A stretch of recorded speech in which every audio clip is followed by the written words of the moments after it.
ABVP Sonamura নগর শাখার উদ্যোগে কৃতি সংবর্ধনা ও স্কুল ভিত্তিক নৃত্য প্রতিযোগিতা আয়োজিত।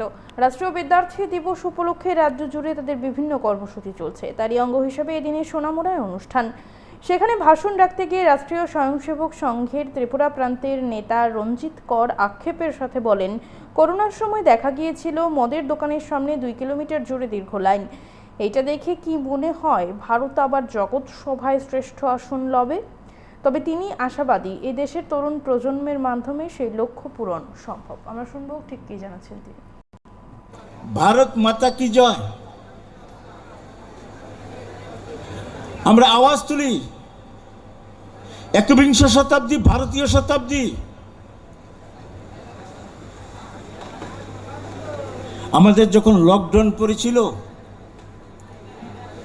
তখন মদের কাউন্টারে যখন একটু খোলা হয়েছে, মদের কাউন্টারে 2 কিলোমিটার লম্বা লাইন।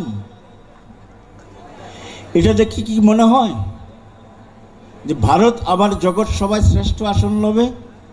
আমরা রোজ গান করি, বিভিন্ন অনুষ্ঠানে গান করি, বলো বলো বলো সবে শতবিনা বেনু রবে, ভারত আবার জগৎ সভায় শ্রেষ্ঠ আসন লবে।